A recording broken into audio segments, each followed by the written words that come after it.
Girlfriend के झगड़े में जिगरी दोस्त बना कातिल। उनके बीच अच्छी दोस्ती थी, दोनों बेस्ट फ्रेंड थे, पर एक लड़की दोस्ती के बीच दीवार बन गई। इन दोनों को ही उस लड़की से प्यार हो गया था। फिर प्यार ने इंसान को हैवान बना दिया। आप इस वीडियो पे नए हैं तो कृपया सब्सक्राइब कर दे और एक प्यारा कमेंट भी कर दे। अपने प्यार को पाने के लिए आरोपी शख्स ने एक ऐसी साजिश रची कि आप सुनकर हैरान रह जाएंगे। एक सरकारी सर्वे अधिकारी की हत्या की कहानी, और इस हत्या के पीछे की साजिश आपको हिलाकर रख देगी। हत्या के बाद आरोपी ने खुद को बचाने के लिए जो कदम उठाया, उसे देखकर पुलिस भी दंग रह गई।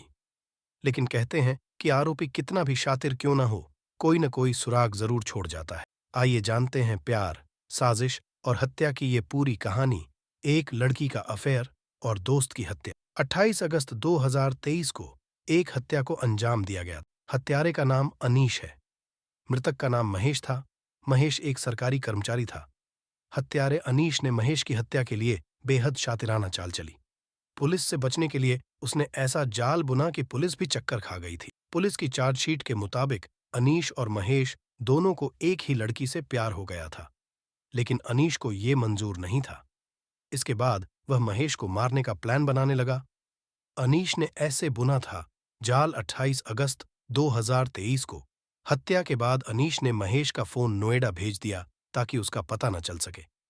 उसने महेश के व्हाट्सएप अकाउंट तक यूज किया और सैड स्टोरी लगा दी लोन को लेकर। अनीश ने अपना फोन हरियाणा के गोहाना में अपने घर पर छोड़ दिया और एक दोस्त से फोन पर उससे बात करने के लिए कहा ताकि वह वहां होने का नाटक कर सके। 40 लोगों से पूछताछ की और फिर से अनीश को पकड़ लिया। पुलिस ने चार्जशीट में अनीश को मुख्य आरोपी बनाया है। पुलिस ने अनीश को पकड़ने के लिए 40 से ज्यादा लोगों से पूछताछ की। चार्जशीट में हत्या और सबूत छिपाने का आरोप लगाया गया है। चार्जशीट के मुताबिक हत्या की प्लानिंग 1 महीने पहले ही बनाई गई थी, जिसे अनीश ने महेश से गर्लफ्रेंड का बदला लेने के इरादे से अंजाम दिया था। जांच में पता चला कि अनीश ने महेश को बताया था कि उसे सेटिंग के जरिए सरकारी नौकरी मिली है और इस तरह वह 3 लाख रुपये में लोगों को एमटीएस की नौकरी दिला सकता है।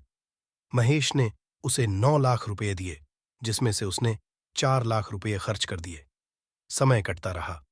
इसी बीच अनीस की ऑफिस में ही एक गर्लफ्रेंड बन गई। महेश की भी अनीस की गर्लफ्रेंड पर गंदी नजर थी। वह उससे नजदीकियां बढ़ाना चाहता था, लेकिन अनीस को जब यह बात पता चली तो उसने इसका विरोध किया। इसी बात को लेकर महेश और अनीस में बहस हो गई। महेश ने अनीस को बहुत कुछ उल्टा सीधा बोल दिया। इससे अनीस के मन में महेश के लिए नफरत पैदा हो गई। आहत होकर उसने महेश के मर्डर करने का प्लान बना लिया। फिल्म दृश्यम जैसी कहानी। हत्या से पहले अनीश 3 दिन की छुट्टी लेकर अपने गांव गोहाना चला गया था।